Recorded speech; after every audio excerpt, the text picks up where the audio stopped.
السلام علیکم دوستو، اردو داستان چینل پر خوش آمدید۔ آئیے سنتے ہیں شانی کی کہانی قسط نمبر 30۔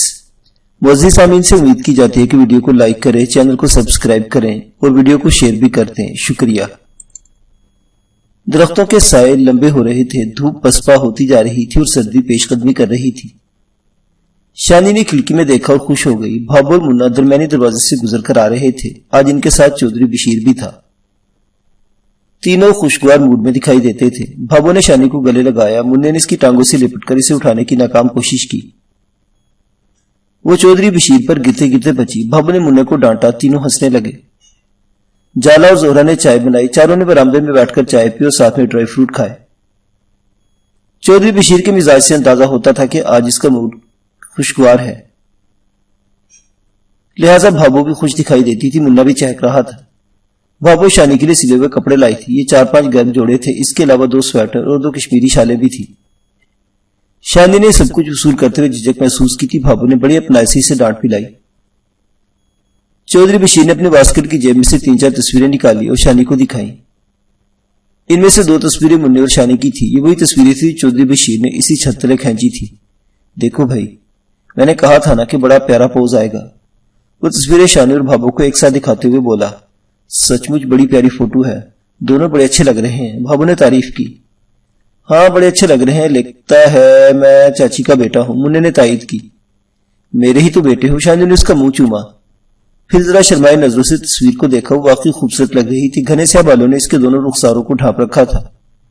آنچل اس کے سر سے ہوتا ہوا اور سینے کو چھپاتے ہوئے گھٹنوں تک چلا گیا تھا۔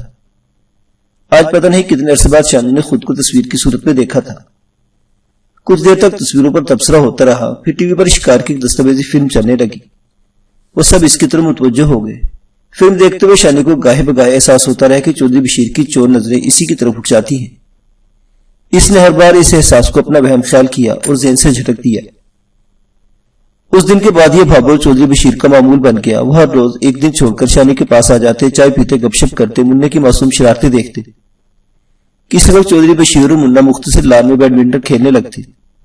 ان دلچسپ مصروفیات کے دوران بھابو کو اپنی تکلیف بھولی رہتی۔ شانی محسوس کرتی تھی کہ اس کی بجھی آنکھوں میں کچھ نہ کچھ چمک نمودار ہو گئی ہے۔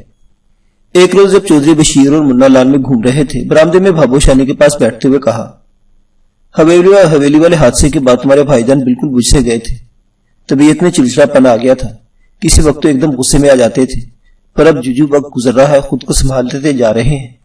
ہاں میں بھی تبدیلی محسوس کرتی ہوں، شانی نے کہا۔ پتہ ہے کل کیا کہہ رہے تھے؟ بھابو نے مسکراتے ہوئے کہا۔ کیا کہہ رہے تھے؟ ہفتے کی شام اوپر چھت پر چلیں گے، وہاں آگ جلائیں گے اور تکے وغیرہ بنائیں گے، وہ کیا کہتے ہیں انگریزی میں، باربیکیو۔ شانی نے تصحیح کی۔ ہاں وہی، ایک خیمہ بھی ہے ان کے پاس، کہتے ہیں چھت پر خیمہ لگائیں گے اور دیر تک چھت پر رہیں گے۔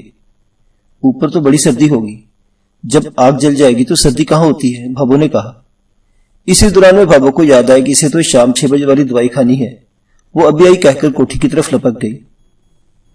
شانی وہیں برآمدے میں کرسی پر بیٹھی رہی۔ اسی اثنا میں منا اور زہرا بیڈمنٹن کھیلنے لگے۔ چودھری بشیر رومال سے چہرہ پوچھتا ہوا شانی کے قریب آ بیٹھا۔ کہاں گئی مقبول؟ اس نے پوچھا۔ کہہ رہی تھی دوا کھانا بھول گئی ہوں۔ یہی تو اس کی مصیبت ہے، کبھی ملازمہ یاد کراتی ہے، کبھی میں کراتا ہوں۔ اچانک زہرا کا دبدبا کہکا سنائی دیا۔ منا کھیلتے ہوئے پھسل کر گر گیا، چوٹ نہیں آئی تھی، اس لیے خود بھی مسکرا رہا تھا۔ وہ گرے گرے پکارا، ابو میری تصویر اتاریں۔ شانی اور چودھری بشیر بھی مسکرانے لگے۔ ایک دم چودھری بشیر چونک کر بولا، تصویر سے یاد آیا کہ تمہاری تصویریں بھی بہت خوب آئی ہیں، دل چاہتا ہے کہ مننے کے ساتھ تمہاری 2-4 تصویریں اور کھینچی جائے، بڑی کلاسیکل چیز بنے گی۔ بلکہ وہ پھول والا پوز بھی بہت خوب تھا، اگر تمہیں برا نہ لگے تو وہ پوز ہم دوبارہ بنا سکتے ہیں۔ شانی ایک دم بجھ سی گئی، اس نے کوئی جواب نہیں دیا۔ اس کے تاثرات یقیناً اس امر کا اظہار کر رہے تھے کہ چودھری بشیر کی یہ بات اسے پسند نہیں آئی۔ چودھری بشیر کچھ دیر خاموشی سے اس کی جانب دیکھتا رہا، پھر کچھ کہے بغیر اٹھ کھڑا ہوا۔ تھوڑی دیر بعد وہ لمبے ڈھک بھرتا کوٹھی کی طرف جا رہا تھا۔ ایک دن چھوڑ کر ہفتہ تھا۔ بھابو نے بتایا کہ کوٹھی کی وسیع چھت پر باربیکیو کا پروگرام بنا ہے۔ اسے یقین تھا کہ آج سے پیر کے بعد بھابو آئے گی اور اسے پروگرام کی تفصیل بتائے گی۔ وہ انتظار کرتی رہی مگر بھابو نہیں آئی۔ شام ہوئی، پھر رات ہو گئی۔ طے شدہ اصولوں کے مطابق وہ زہرا یا جالا کو پیغام دے کر کوٹھی میں نہیں بھیج سکتی تھی۔ اگلے روز بھی منتظر رہی مگر ان تینوں میں سے کوئی انیکسی میں نہیں آیا۔ شانی کو لگا کہ اس دن والی بات سے چودھری بشیر خفا ہو گیا ہے۔ وہ اپنے رویے کے بارے میں غور کرنے لگی، شاید اسے ایسا نہیں کرنا چاہیے تھا۔ 3-4 روز مزید گزر گئے، شانی بےقل رہی۔ آخر ایک دن صبح کے وقت اسے بھابو کی صورت نظر آئی۔ اس سے پہلے بھابو یا منا کبھی صبح کے وقت نہیں آئے تھے۔ بھابو کا چہرہ بجھا بجھا سا تھا۔ شانی نے چھوٹتے ہی پوچھا، بھابو آپ لوگ ہفتے کیوں نہیں آئے؟ میں تو انتظار ہی کرتی رہی، میں نے مننے کے لیے میٹھا بنا کر رکھا تھا۔ اس کے بعد 2-3 دن گزر گئے، آپ نے میری خبر نہیں لی؟ نہیں، کوئی خاص بات نہیں تھی، بھابو نے لہجے کو نارمل رکھتے ہوئے کہا۔ بس تمہارے بھائی جان کا موڈ ذرا خراب تھا۔ کیا ہوا تھا؟ شانی نے پوچھا۔ مردوں کے کئی بکھیڑے ہوتے ہیں، باہر کی پریشانی ہوگی، ابھی پوری طرح ٹھیک نہیں ہے۔ پرسوں بے وجہ مننے کو مار دیا، وہ کہہ رہا تھا کہ ہفتے کو خیمہ نہیں لگایا تو آج لگا لیں، اسے تھپڑ مارے۔ وہ آدھی رات تک روتا رہا۔ بھابو کے لہجے میں پسماندگی تھی، رنگ بھی زرد تھا، اندازہ ہو رہا تھا کہ وہ ابھی چودھری کے بتائے بغیر آئی ہے۔ ایک ہوکسی شانی کے سینے سے اٹھی، سے لگا کہ بھابو اور مننے کی دل شکنی کی ذمہ دار وہ خود ہے۔ اس بات کا 90% امکان تھا کہ چودھری کا موڈ شانی کی وجہ سے خراب ہوا ہے۔ یکایک بھابو کو کھانسی ہونے لگی۔ شانی نے جھٹ سے اسے پانی پلایا اور شہد چٹایا۔ کچھ دیر بعد وہ ٹھیک ہو گئی۔ شانی اس کا دل بہلانے کے لیے ادھر ادھر کی باتیں کرتی رہی۔ باتوں باتوں میں بھابو کو یہ سمجھانے کی کوشش بھی کر رہی تھی کہ وہ کسی اچھے ڈاکٹر سے اپنا چیک اپ مکمل کروائے۔ بھابو کی سوچ کا رخ مسلسل حضرت صاحب کی طرف تھا۔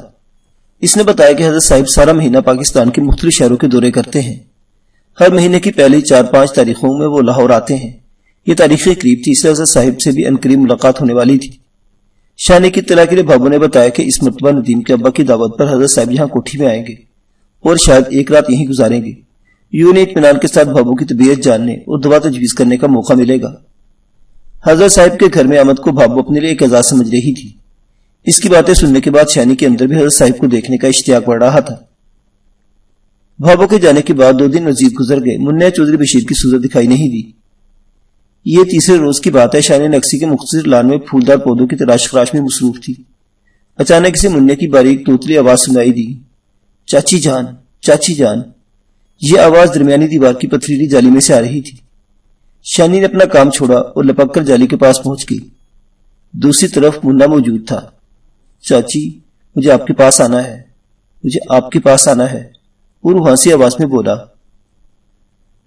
شانی نے منہ سے پچ کی آواز نکال کر اسے پیار کی اور بولی، نہیں مننے، اس طرح ٹھیک نہیں، تم ابی یا ابو کو ساتھ لے کر آنا۔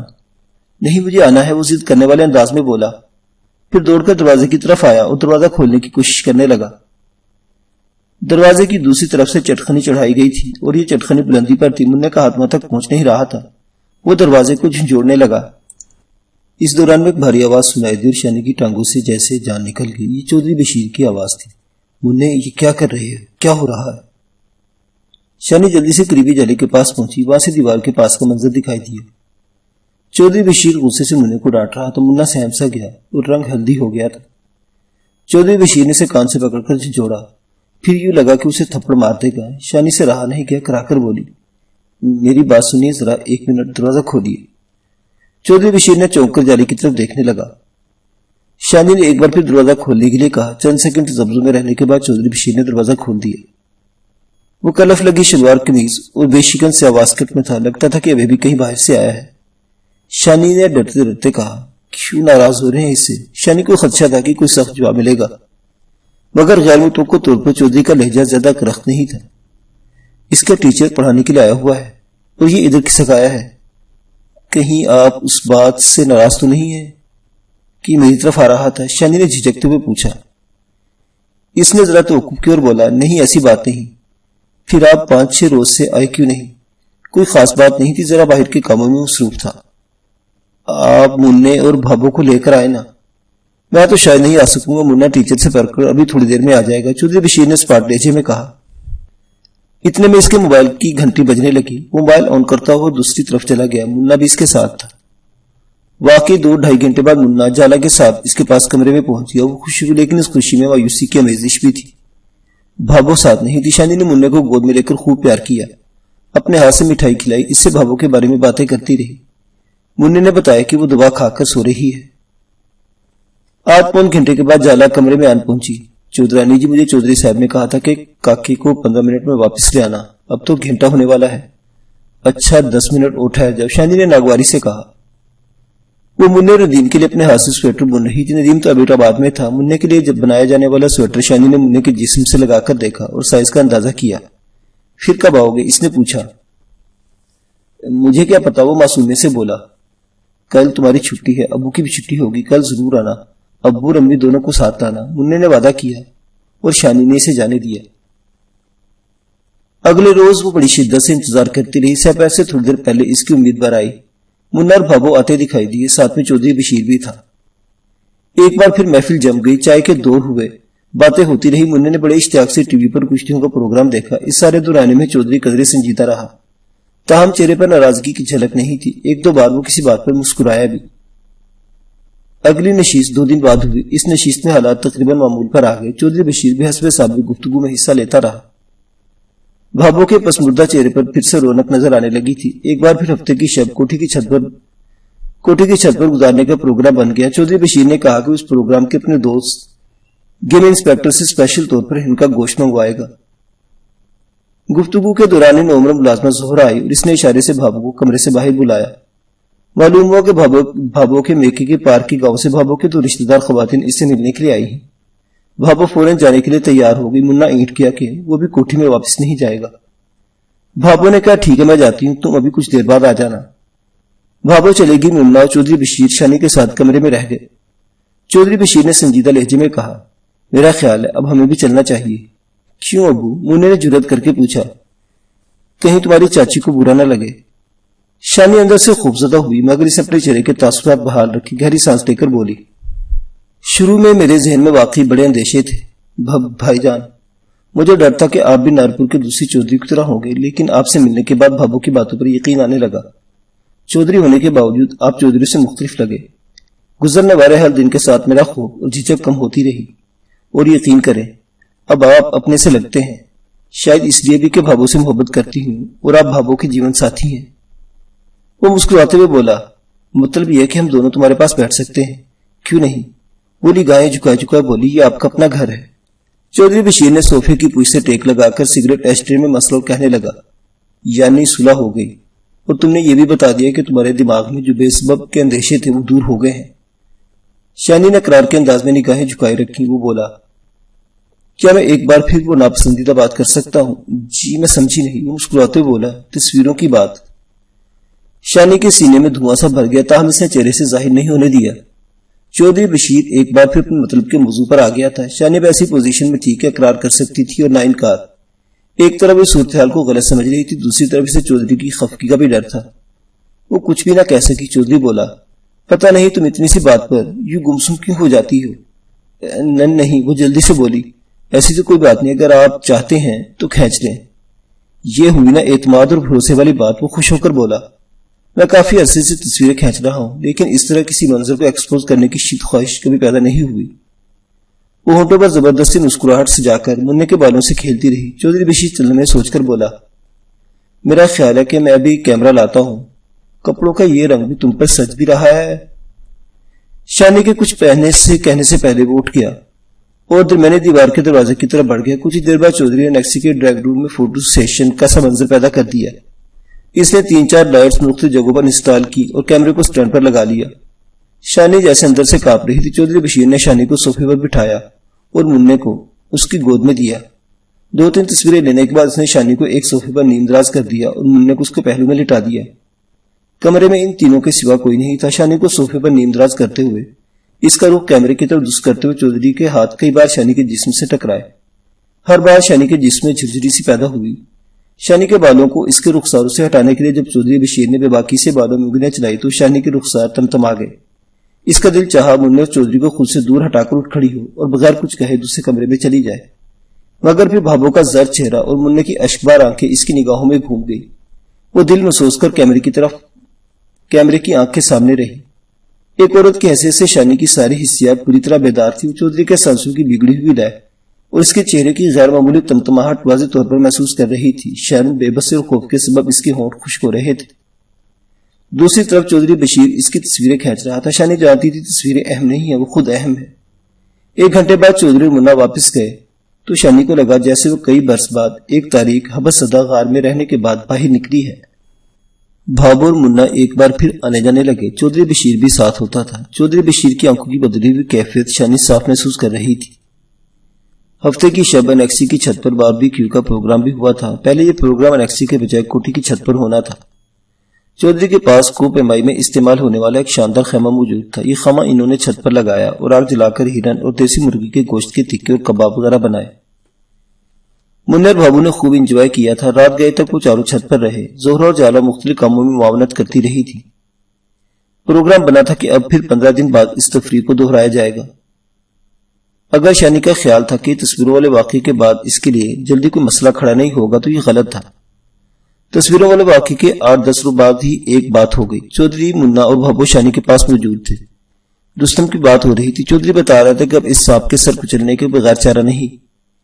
وہ بتا رہا تھا کہ کوٹھی میں ہونے والے واقعے کے بعد نارپور میں بھی اس کے خلاف سخت غم و غصہ پایا جاتا ہے۔ اسے ہر جگہ ڈھونڈا جا رہا ہے۔ اس کے ساتھی اور عزیز اپنے ٹھکانوں سے غائب ہیں۔ چودھری کی باتوں سے پتا چل رہا تھا کہ متعلقہ ایس پی نے نارپور کے چودھری کو اجازت دی تھی ہے کہ وہ رستم کو دیکھتے ہی گولیوں سے اڑا دے۔ ظاہر ہے کہ اگر واقعی کوئی ایسی اجازت دی گئی تو یہ آف دی ریکارڈ تھی۔ اس گفتگو میں قادرے کا ذکر بھی آیا۔ چودھری کا کہنا تھا کہ کتے کی مودنی سے نیم دیوانہ کر رکھا ہے۔ وہ ہر ایک سے الجھ رہا ہے اور مار پیٹ کر رہا ہے۔ جس وقت یہ بات چیت ہو رہی تھی، منا اور زہرا لان میں بیڈمنٹن کھیل رہے تھے۔ منہ کے بوٹ کے تسمے کھل گئے۔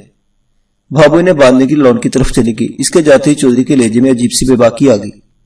وہ زیر لب مسکراتے ہوئے بولا، بھائی تمہارا وہ پوز ابھی تک میرے دماغ میں گھسا ہوا ہے۔ جی چاہتا ہے کہ ایک بار پھر تمہارے سر پر بہت سے لال پھول پھینکے جائیں، کچھ تمہارے بالوں میں اٹک جائیں، کچھ کندھوں پر پڑ رہے ہوں اور تمہاری تصویر اتاری جائے۔ جی وہ سہم کر بس یہی کہہ سکی۔ جی سے کیا مطلب؟ وہ بدستور مسکراتے ہوئے بولا، میرا مطلب ہے۔ اس کی آواز حلق میں اٹک کر رہ گئی۔ وہ آگے کچھ بھی نہ کہہ سکی۔ وہ سوالے نظروں سے اس کی طرف دیکھتا رہا، جیسے اس کی طرف سے ہاں یا نہ میں جواب چاہتا ہو۔ شانی کے گلے میں پھندا سا لگ گیا۔ وہ اقرار کر پا رہی تھی اور نہ انکار۔ اس کی مشکل بھابو کی وجہ سے آسان ہوئی۔ وہ منہ کے تسمے باندھ کر ان دونوں کی طرف لوٹ رہی تھی۔ وہ پاس آ کر بولی، جی ہاں، کیا گل بات ہو رہی ہے جیٹھ اور بھابی میں؟ کچھ نہیں، میں اس سے پوچھ رہا تھا کہ اپنے بھابو کے صحت اب تمہیں کیسی لگ رہی ہے؟ پھر کیا کہتی ہے یہ؟ اس کی فکر مندی کم نہیں ہو سکتی۔ لگتا ہے کہ دن رات سوچتی ہے تمہارے بارے میں۔ بھابو نے شانی کا ہاتھ تھامتے ہوئے کہا، کچھ نہیں ہوگا۔ اگر میں اسی طرح تمہارے ہنستے مسکراتے چہرے دیکھتی رہوں تو بیماری میرا کچھ نہیں بگاڑ سکتی۔ شانی بولی، بھابو تم نے کہا تھا میں تمہیں حضرت صاحب سے ملواؤں گی۔ اس بار وہ بڑی جلدی میں آئے تھے، مشکل سے 8 گھنٹہ ہی رکے ہوں گے۔ اپنے کسی مریض کو دیکھنے انہیں لاڑکانہ جانا تھا، بڑی چھیتی میں تھے۔ 10 بجے جہاز کا ٹائم تھا، اگلی بار آئیں گے تو رکیں گے۔ کچھ دیر بعد بھابو، منا اور چودھری چائے پی کر چلے گئے۔ ان کے جانے کے بعد شانی دیر تک برآمدے میں بیٹھی رہی اور چودھری بشیر کی کھڑی کی ہوئی نئی مصیبت کے بارے میں سوچتی رہی۔ اس حوالے سے چودھری کا رویہ ایک سنجیدہ صنعت کار کے بجائے ایک کھلنڈر نوجوان کا سا لگ رہا تھا۔ وہ اس کی تصویر کھینچنے کی بات کر رہا تھا اور شانی جان چکی تھی کہ یہ تصویر کشی تو محض ایک ڈھکوسلا ہے۔ چودھری کے دل و دماغ میں کچھ اور چل رہا تھا۔ اب تک کی صورتحال سے شانی نے اندازہ لگایا تھا کہ بھابو کو چودھری پر بڑا مان ہے۔ وہ اسے دوسرے چودھری سے بالکل مختلف سمجھتی ہے اور اس کا خیال ہے کہ ایک شوہر کی حیثیت سے وہ اس سے پرخلوص محبت کرتا ہے۔ ایک عورت کے محبت کا یہ احساس ایک اثاثے کی طرح ہوتا ہے اور اس اثاثے کے ہوتے ہوئے اپنے شریک حیات کی اور بہت سی خامیوں اور کوتاہیوں کو نظر انداز کر دیتی ہے۔ بھابو بھی ایسا ہی کر رہی تھی۔ وہ شوہر کی سخت گری، فضول خرچی اور یار باشی کے ساتھ ساتھ بہت کچھ برداشت کرتی آ رہی تھی۔ شانی کے لیے ممکن نہیں تھا کہ وہ بھابو کو چودھری کے رویے کے بارے میں کچھ بتاتی۔ وہ تو پہلے ہی خزاں رسیدہ پتے کی طرح ہو رہی تھی۔ ہوا کا ہلکے سے ہلکا جھونکا بھی اس کے لیے مضر تھا۔ پھر منا تھا جو اس کا عادی ہوتا جا رہا تھا۔ اس سے ایک دن کی دوری بھی برداشت نہیں کر پاتا تھا۔ وہ ایک دوراہے پر کھڑی سوچتی رہی، کبھی کچھ بھی سمجھ میں نہیں آ رہا تھا۔ آخر اس نے خاموش رہنے کا فیصلہ کیا۔ چودھری کا رویہ ابھی مبہم تھا۔ اس غیر واضح رویے کی وجہ سے اسے کوئی ایسا قدم نہیں اٹھانا چاہیے تھا جو بھابو اور مننے کے لیے شدید رنج کا باعث ہوتا۔ جہاں تک تصویریں اتروانے کا تعلق تھا، یہ معاملہ بھی اس نے آنے والے کل پر چھوڑ دیا۔ ہو سکتا ہے کہ چودھری خود ہی سمجھ جاتا اور اس بات پر زیادہ اصرار نہ کرتا۔ دوسری صورت میں بامر مجبوری وہ مننے کی موجودگی میں 1-2 تصویریں اتروا بھی سکتی تھی۔ وہ رات گئے تک کشمکش کا شکار رہی، کبھی ایک رخ سے سوچنے لگتی، کبھی دوسرے رخ سے۔ اگلے دن شانی دھڑکتے دل کے ساتھ سپہر کا انتظار کرتی رہی۔ اس کے ساتھ ساتھ چودھری کے رویے کے بارے میں بھی قیاس آرائی کرتی رہی۔ چودھری اور بھابو عموماً 3 بجے کے قریب آتے تھے، کبھی کبھار 4 بھی بج جاتے تھے، لیکن اس دن 4 بجے اور 5-6 بھی بج گئے، ان میں سے کوئی نہیں آیا۔ نہ کوٹھی سے کسی طرح کا پیغام وصول ہوا۔ شانی سمجھ گئی کہ معاملہ پھر گڑبڑ ہو گیا ہے۔ کل شانی نے چودھری کی بات کا کوئی واضح جواب نہیں دیا تھا۔ وہ اپنے مخاطب کی پیشانی پر نمودار ہونے والی معمولی سی سلوٹ کو بھی بھانپ لیتا تھا۔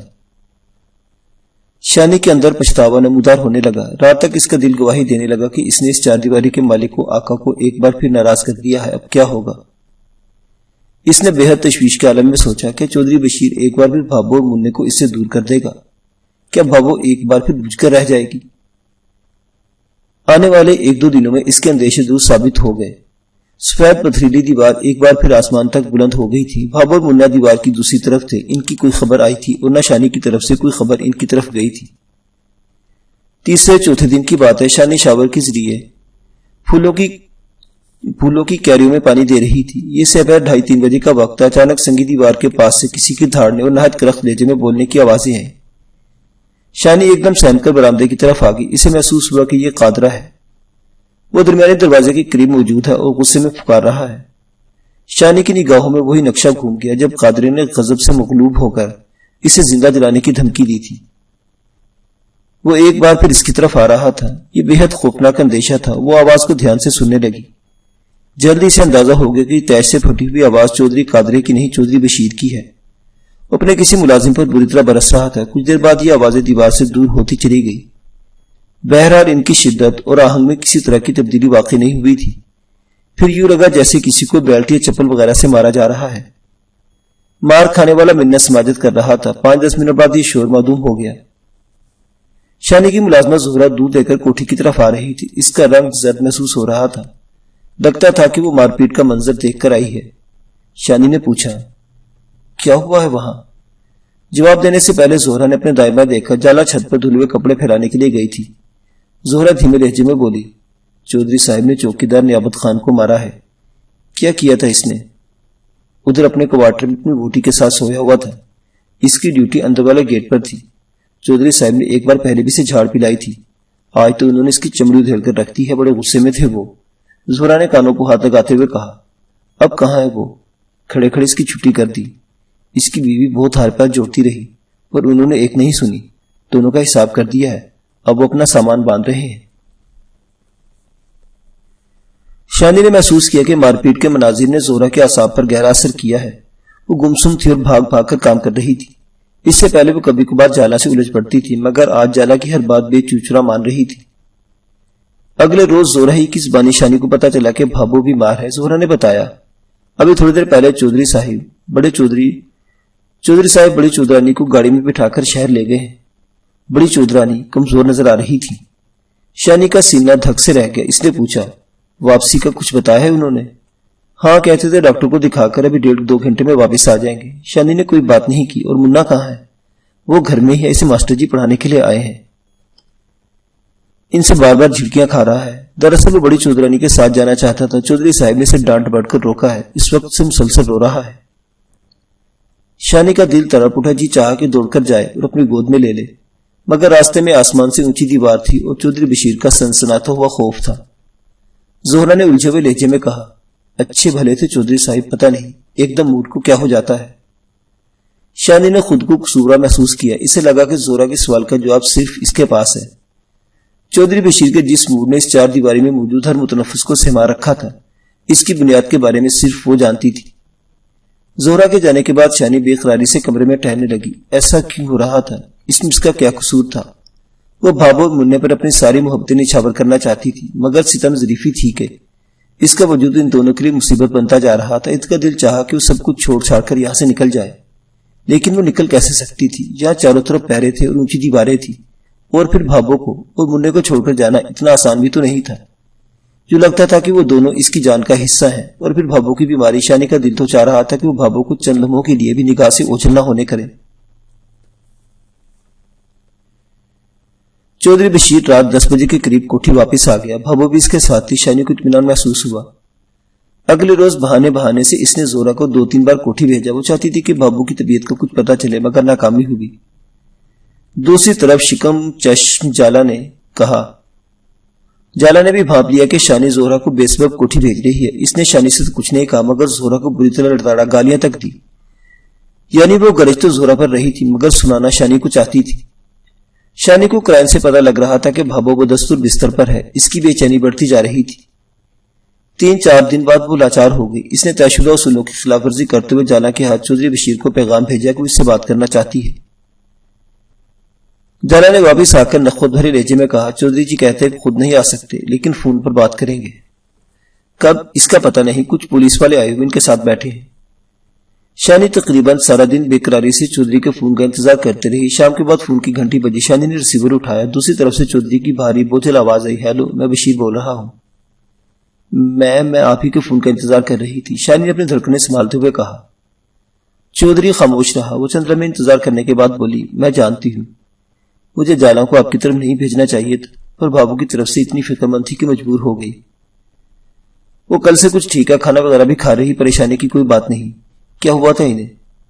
چودھری نے مختصر الفاظ میں بتایا کہ شاید زیادہ سردی کی وجہ سے سانس کی تکلیف ہو گئی تھی. ڈر رہی تھی اور کہہ رہی تھی کہ میری طبیعت ویسی ہی ہو گئی ہے جیسی دورہ پڑنے سے پہلے ہوتی ہے, اس لیے فوری طور پر اسپتال جانا پڑا. کچھ دیر تک بھابو کی باتیں ہوتی رہی. پھر شانی نے ذرا جھجکتے ہوئے کہا, آپ کتنے دن سے نہیں آئے؟ ویسے ہی, چودھری نے جواب دیا. کہیں میں نے کوئی ایسی بات تو نہیں کہہ دی جو آپ کو بری لگی ہو؟ نہیں, ایسا تو نہیں, چودھری نے کہا. شانی نے خود پر جبر کرتے ہوئے کہا, اس دن آپ نے تصویر اتارنے کی بات کی تھی, اگلے دن آپ آئے ہی نہیں. مجھے لگا تھا کہ مجھے نہیں جانا چاہیے. کیوں؟ بس ویسے ہی. چودھری کے لہجے میں فتح مندی کی جھلک نظر آنے لگی تھی. ہر بات کی کوئی نہ کوئی وجہ تو ہوتی ہے. آپ وجہ نہیں بتاتے اور چپ بھی ہو جاتے ہیں. تھوڑے سے توقع کے بعد چودھری کا لہجہ شکفتہ ہو گیا. اچھا بھائی, نہیں ہوتا چپ. کب آئیں گے؟ چلو کل آئیں گے, چائے پیئیں گے اور کہو گی تو تصویریں بھی کھینچیں گے. اب خوش؟ شانی جی کے سوا کچھ بھی نہ کہہ سکی. رات جیسے تیسے گزر گئی. صبح سے شانی کی طبیعت میں بے چینی تھی. اسے اندازہ ہو رہا تھا کہ اگر چودھری بشیر آیا تو بھابو اس کے ساتھ نہیں ہوگی, یعنی وہ اکیلا ہوگا یا منا اس کے ساتھ ہوگا. یہ بات بھی یقینی تھی کہ اب چودھری کا رویہ زیادہ بے باکانہ ہوگا. کچھ نہیں کہا جا سکتا تھا کہ وہ کس طرح پیش آئے. وہ شانی کی دکھتی رگ ڈھونڈ چکا تھا. اسے معلوم تھا کہ وہ بھابو کو غمزدہ نہیں دیکھ سکتی اور نہ مننے کے آنسو اس سے برداشت ہوتے ہیں. سپہر کے بعد چودھری کوٹھی نیکسی کے درمیانی دروازے پر نمودار ہوا. یہ دیکھ کر شانی کو ذرا تسلی ہوئی کہ منا بھی اس کے ساتھ تھا. کیمرہ مننے کے گلے میں جھول رہا تھا. دیگر چیزیں بیگ میں تھی اور بیگ چودھری کے پاس تھا. دونوں مسکراتے باتیں کرتے چلے آ رہے تھے.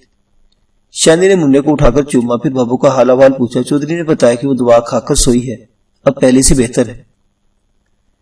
چائے وغیرہ پینے کے بعد وہ کمرے میں آ کے اب اصل کام شروع ہوا. چودھری کیمرہ وغیرہ سیٹ کرنے لگا. شانی بہت محتاط تھی. وہ نہیں چاہتی تھی کہ اس کی پیشانی پر کوئی شکن نمودار ہو اور زودرن چودھری پھر بگڑ جائے. پہلے 2-4 تصویریں چودھری نے شانی اور مننے دونوں کی کھینچی. تب اس نے زورا سے ایک ٹوکری میں بہت سارے چھوٹے پھول منگوائے. شانی کو خاص زاویے سے کھڑکی کے قریب بٹھایا. کیمرے کی آنکھ سے مختلف زاویوں سے دیکھنے بعد کچھ مطمئن نظر نہیں آ رہا تھا. شانی نے جو لباس پہنا ہوا تھا اس میں بھی سرخ رنگ غالب تھا. سرخ پھول اس میں دب رہے تھے.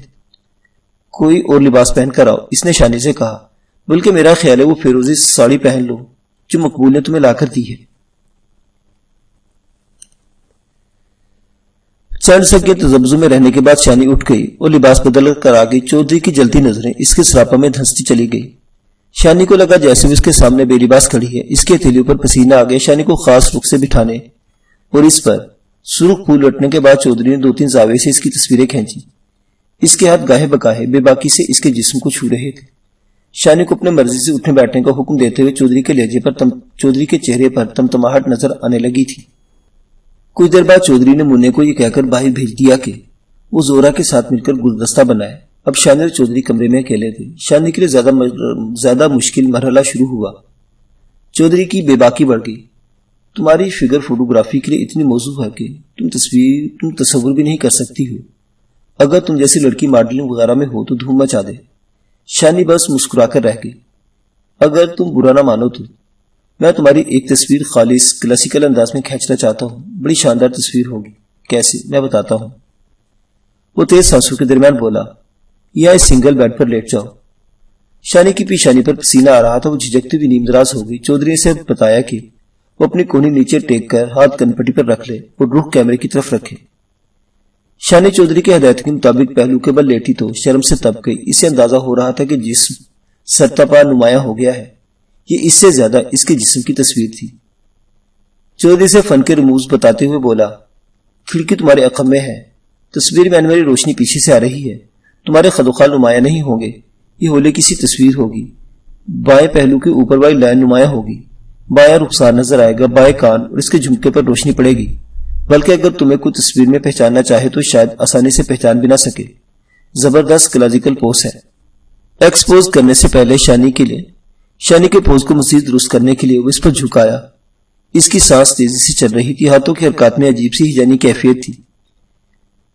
ساڑی کا پلو شانی کے سینے پر تھا، اس نے بڑی بے باکی سے پلو نیچے کر کے بلاؤز کے گریبان کو نمایاں کر دیا، پھر اس کے ہاتھ شانی کی کمر پر آ گئے، وہ کمر کے خم کو درست کر رہا تھا، شانی کے لیے مزید برداشت کرنا ممکن نہیں رہا، وہ ایک دم اٹھ کر بیٹھ گئی۔ کیا ہوا؟ وہ مصنوعی حیرت سے بولا۔ وہ کچھ نہیں بولی، بس اس کی آنکھوں سے آنسو ٹپ ٹپ گرنے لگے۔ وہ چند سیکنڈ تک یکٹک اس کی طرف دیکھتا رہا، پہلے تو لگا کہ وہ کوئی تیز تلخ بات کرے گا، پھر ایک دم ہنستا وہ بولا، لگتا ہے تمہیں سب کچھ اچھا نہیں لگا۔ وہ بولا۔ شانی خاموش رہی مگر آنسو گرنے کی رفتار بڑھ گئی۔ اس نے لائٹس آف کر کے کمرے کی ٹیوب لائٹ جلا دی، ہلکے پھلکے لہجے میں بولا، بھائی رونے کی بات نہیں، اگر تمہیں ٹھیک نہیں لگ رہا تو مجھے روک دیتی، چلو اب آنکھیں پوچھ لو، بھی منا آ جائے گا تو کیا سمجھے گا۔ شانی جلدی سے اٹھ کر واش روم میں چلے گی، اس نے لباس بدلا، سرخ آنکھوں پر پانی کے چھینٹے مارے، آنسو اب بھی امڑتے چلے آ رہے تھے۔ وہ کچھ دیر مزید واش روم میں رکنا چاہتی تھی مگر دوسری طرف سے چودھری کی خفگی کا اندیشہ بھی تھا۔ وہ باہر نکلی تو چودھری اور منا سائڈ ٹیبل پر گلدستہ درست کر رہے تھے۔ اس گلدستے کے ساتھ شانی اور مننے کی ایک اور تصویر اتاری گئی۔ شانی کے لیے اطمینان کی بات یہ تھی کہ چودھری کا موڈ درست ہی تھا۔ کچھ دیر رکنے کے بعد چودھری اور منا واپس چلے گئے۔ معزز سامعین حضرات، شانی کی کہانی ابھی جاری ہے، بقیہ واقعات اگلی قسط میں۔ دیکھتے رہیے اردو داستان۔ اللہ حافظ۔